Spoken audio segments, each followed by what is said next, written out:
Hello students, welcome back my YouTube channels. आज का हमारा टॉपिक है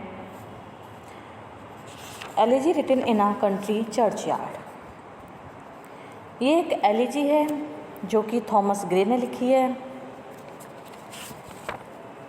इसका आज हम हिंदी में अर्थ पढ़ेंगे, देखेंगे इसकी समरी की हिंदी और इंग्लिश में। थॉमस ग्रे की elegy written in a country churchyard, इसमें जो है पोइट उन्होंने क्या लिखा है, थोड़ा सा इसके बारे में जान लेते हैं। ये जो पोयम है थॉमस ग्रे की है, जो कि अंग्रेजी साहित्य के इस सुपरिचित कवि रहे हैं। ये एक शोक गीत है जिसको 1745 में लिखना प्रारंभ किया गया था और 1751 में ये प्रकाशित हुई थी। ये किसी विशेष व्यक्ति की मृत्यु पर नहीं लिखी गई है, यह उन ग्रामीणों की स्मृति को सम्मानित करने के लिए लिखी गई है जो एक देहाती चर्च की चार दीवारी के अंदर कब्रिस्तान में कच्ची कब्रों में गड़े हुए थे। कवि के शोक प्रकट करने का कुछ ऐसा ढंग है कि कविता संसार के सभी गरीबों की मृत्यु स्मृति में शोक प्रकट करती हुई प्रतीत होती है। Okay,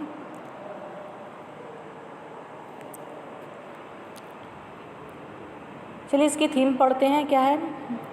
it is evening, farmers and cattles are returning home, यानी कि संध्या का समय है, किसान और मवेशी घर को लौट रहे हैं। बोथ आर टायर्ड, यानी दोनों की थके हुए हैं।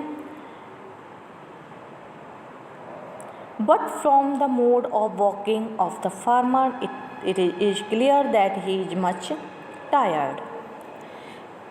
लेकिन जो है किसान है के चलने के ढंग से ये स्पष्ट होता है कि वह अधिक थका हुआ है। The curfew bell is ringing to give warning to the house wifes to put out the domestic lights. जो चर्च का घंटा यानी रिंगिंग बेल है कि जो वहाँ के हाउस वाइफ्स हैं उनको अपने अपने घरों की रोशनियाँ जलाने हेतु चेतावनी दे रहा है। The poet is sitting in the graveyard of a church. इसमें क्या है, एक पोइट जो है वो कहाँ बैठा हुआ है? देहाती चर्च की चार दीवारी के अंदर बने हुए कब्रिस्तान में बैठा हुआ है।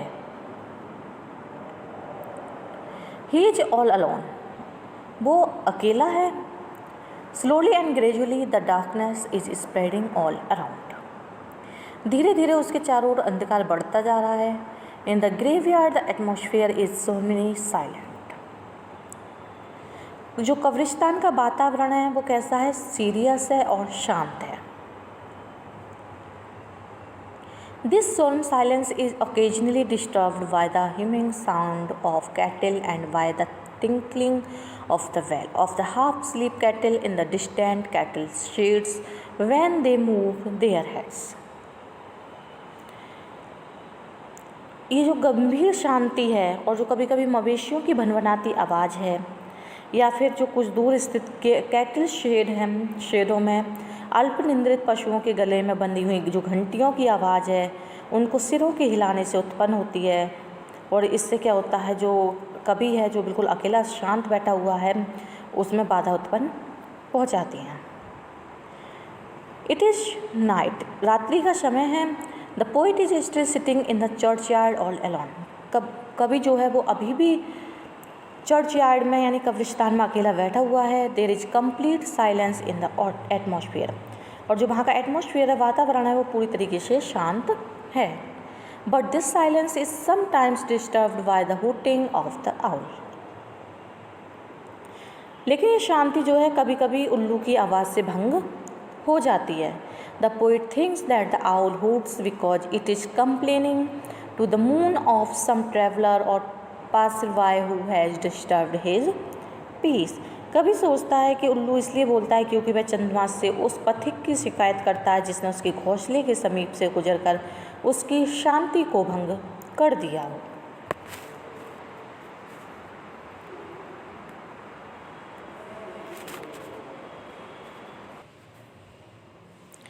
In the churchyard, sitting alone in the stillness of the night, the poet sees a number of graves, seeing Then he is filled with deep melancholy thoughts. जो रात का टाइम है, पूर्ण शांति है, चर्च यार्ड में यानी कि कब्रिस्तान में पोइट अकेले बैठा हुआ है और काफ़ी संख्या में वहाँ की कब्रों को देखता है और उनको देखकर वह गहरे निराशापूर्ण विचारों में डूब जाता है। He says, वह कहता है, that the old villagers who are now lying buried in their graves shall not come to life again. वो क्या सोचता है कि जो मृतक हैं, ग्रामीण किसान हैं जो अपनी अपनी कब्रों में दफन हैं, वो कभी भी दोबारा से जीवित नहीं होंगे।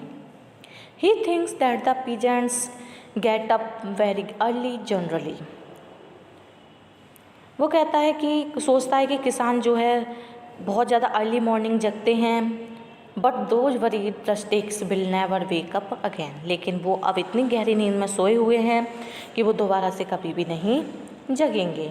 No crowing of a cock, no horn of a morning hunter or no chirping of morning bird can rouse them from sleep. वो कह रहे हैं कोई भी मुर्गे की बांग, किसी भी शिकारी का बिगुल या जो चिड़ियों की चहचहाट होती है उन्हें नींद से नहीं जगा सकती। No housewives will wait for their coming back home. When alive they cheerfully plowed their fields and reaped their crops. यानी कि जो उनकी हाउस वाइफ है, जो उनकी वाइफ हैं किसानों की, वो उनको घर लौटने के लिए उनको प्रतीक्षा नहीं करनी पड़ेगी, क्योंकि जब वे जीवित थे तो प्रसन्नतापूर्वक अपने खेत को जोतने के लिए जाया करते थे। With one strong stroke they used to cut down big trees, but now they are only heaps of अर्थ। और अपनी फसलें काटते थे वे कुल्हाड़ी के एक ही शक्तिशाली प्रहार से बड़े बड़े पेड़ों को काट दिया करते थे, लेकिन अब वे केवल मिट्टी के एक ढेर मात्र हैं। The poet says that the villagers are in no way inferior to the city dwellers in intellectual, spiritual and physical capacities. Poet कहता है कि ग्रामीण लोग शहरों में रहने वाले लोगों की तुलना में बौद्धिक, आत्मिक और शारीरिक क्षमताओं में कम नहीं होते। Among these worried villagers, someone might have become a great ruler, a great poet or great statesman. क्या कह रहे हैं कि जो कब्र में दफन लोग हैं वो कुछ महान शासक हैं, कुछ महान कवि हैं, कुछ महान राजनीतिज्ञ हैं, परंतु अफसोस है कि गरीबी ने इनकी प्रतिभाओं को सदैव के लिए ठंडा कर दिया है, इन्हें ख़त्म कर दिया है। But alas, their poverty froze their abilities forever. All their talents and zeal become dead. और जो उनकी समस्त योग्यताएं हैं, जो उनका साहस है, वो सब क्या है, मृत हो गया है। The poet therefore further says that the ambitious, the rich, the high-born and the handsome should not laugh to read this elegy written on those rustics. The reason is that the difference between the rich and poor. Poet आगे कहता है कि जो महत्वाकांक्षी, धनवान, उच्च कुल में पैदा हुए लोग क्या है वो कब्रों में दफन किए गए हैं और जो उन पर लिखे गए शोक गीत हैं उन पर कोई भी हंसी नहीं उड़ाएगा। कारण ये है कि अमीर और गरीब जो होते हैं, बड़े और छोटे का जो भेदभाव होता है केवल जीवित रहने तक ही होता है, यानी मरने के बाद उनमें कोई भी भेदभाव नहीं रह जाता। The high and low is only among the alive. Death comes to all someday. It makes all the dead equal to one another. यानी कि मृत्यु जो है वो सबको आती है और ये सबको समान बना देती है। ठीक है। The rich people should also not laugh that there are no tombstones on the graves of the poor villagers. यानी जो रिच पीपल हैं उनको कभी भी गरीब ग्रामीणों पर हंसना नहीं चाहिए। For a tombstone an urn or a statue can not revive a dead person than the poet's thought turn to himself. इन्होंने कहा है कि जो गरीब लोग हैं उनकी कब्रों पर स्मृति स्तंभ नहीं लगे हैं, क्योंकि जो कब्र पर नामों के लगे पत्थर एक मृतक व्यक्ति को पुनः जीवित नहीं कर सकते। कवि के जो विचार हैं वो अपनी ओर मुड़ते हैं। वह सोचता है कि वह भी गरीब है और एक ना एक दिन उसकी मृत्यु हो जाएगी और उसको भी इस तरीके से दफन कर दिया जाएगा। He thinks that is true is poor he shall also the someday and be buried. After it the poet writes a 12-line epitaph of his own grave. Its substance is that he was educated, sad, kind, benevolent, but poor he shall now here we found in the churchyard, except his grave he is dead and buried with a monument upon his grave. इसके बाद कवि अपनी कब्र पर अंकित करने के लिए 12 पंक्तियों का एक समाधि लेख लिखता है। उसका सारांश ये है कि वह पढ़ा लिखा, उदास चित्त वाला, दयावान, दानी परंतु गरीब व्यक्ति था। अब उसको उसकी कब्र के अतिरिक्त चर्च की चारदीवारी के अंदर नहीं देखा जाएगा। वह अपनी कब्र पर लगे इस स्मारक के साथ मर चुका है। यानी कि जो इन्होंने 2 लाइन्स लिखी हैं वो लिखी हैं, here rests his head upon the lap of earth, a youth to fortune and to fame unknown. Let us therefore not discuss and disclose merit and demerit of this that poet. इसलिए क्या है, हमें मृत कवि के गुणों अवगुणों पर विवाद नहीं करना चाहिए और उन्हें उजागर नहीं करना चाहिए। Okay, that's it. Thank you for watching.